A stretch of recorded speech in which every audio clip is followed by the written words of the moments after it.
È il 22 giugno 1974. Ai mondiali di Germania, la Germania affronta la Germania.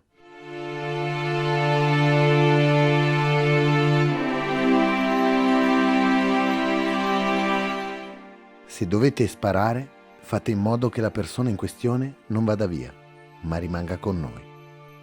Per la precisione, Erich Fritz Emil Mielke.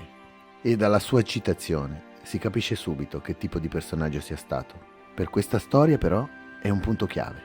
Immigrato da Berlino nel 1936 per scappare dai nazisti, si è arruolato volontario per combattere il fascismo nella guerra civile spagnola e in seguito si è trasferito a Mosca per studiare e vivere dall'interno l'atmosfera comunista.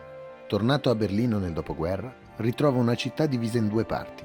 Una delle due spartita a sua volta tra USA, Francia e Gran Bretagna, l'altra della Russia. Inutile dire da che parte si fermò Mielke.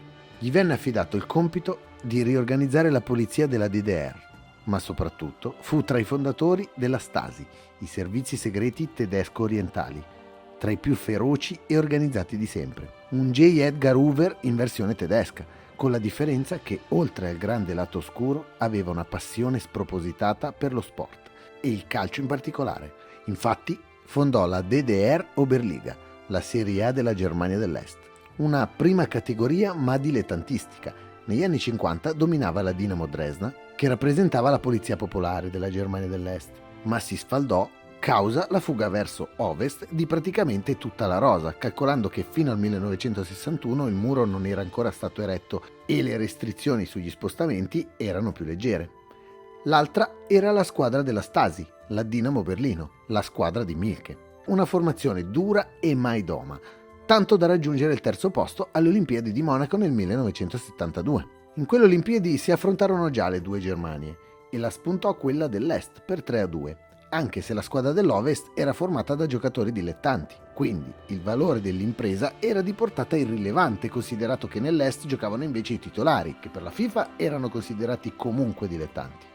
2 anni dopo c'è la vera possibilità di farsi conoscere nel mondo per la nazionale della DDR, nel primo campionato a livello mediatico mondiale.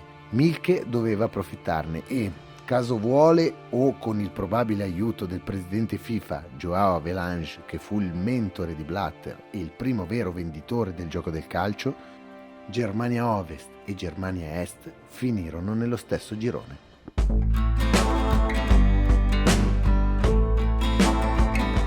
Appena finita la partita, Franz Beckenbauer porta tutta la squadra a bere la birra perché quella sconfitta che li ha fatti arrivare secondi nel girone gli eviterà il prossimo girone impossibile con Argentina, Brasile e Olanda. Non diciamo che hanno perso apposta, ma il dubbio rimane. Inoltre, la verità, quando ci sono di mezzo personaggi come Mielke, non può finire in positivo. Una su tutti, la storia di Lutz Egendorf, che non giocò quella partita ma giocava nella Dinamo Berlino proprio di Mielke e nel 1978, dopo un amichevole a Kaiserslautern, prese un taxi e non tornò più nella parte est. Questa fuga fu uno smacco tremendo per Mielke e tutta la Stasi. Il giocatore venne squalificato per 1 anno dalla UEFA perché era ancora sotto contratto con la Dinamo, ma passata la squalifica firmò finalmente con il Kaiserslautern. Moglie e figlia rimasero dall'altra parte del muro sorvegliate a vista dalla Stasi e dopo un po' convinsero la moglie stessa a divorziare e a sposare un agente. Nel febbraio 1983 Egendorf rilasciò un'intervista parlando male del sistema calcistico della DDR. 2 settimane dopo la sua Alfa Romeo si schiantò contro un albero con lui alla guida. Aveva 27 anni. Fino alla caduta del muro, la versione ufficiale era di un incidente dovuto ad uno stato di ebbrezza. Ma dopo il 1989 vennero aperti i fascicoli dei servizi segreti e si scoprì che venne avvelenato e, sotto minaccia, obbligato a guidare con la consapevolezza che sarebbe andata a finire così. La Stasi lo ha ucciso, Mielke lo ha ucciso, il muro lo ha ucciso.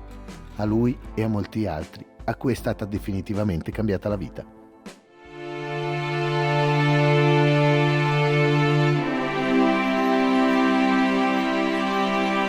L'incontro è previsto per la terza giornata, con entrambe le compagini già qualificate e valevole quindi solo per il primo posto del gruppo 1.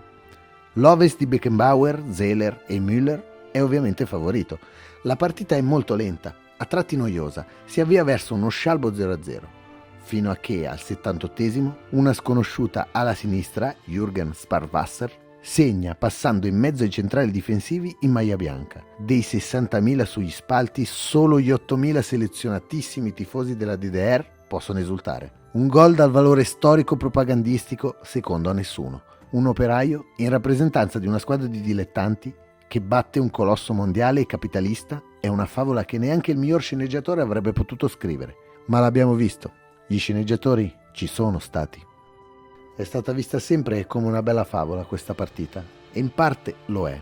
Forse solo quel momento lo è, ma la realtà e la storia alla lunga fanno venire quasi sempre fuori la verità. Un muro di 155 km ha cambiato o interrotto delle vite. Senza di esso questa favola non sarebbe esistita, ma in molti non ne sentirebbero la mancanza. Si dice che una bella storia è meglio non rovinarla con la verità, ma aggiungerei che la verità è quella che fa la storia.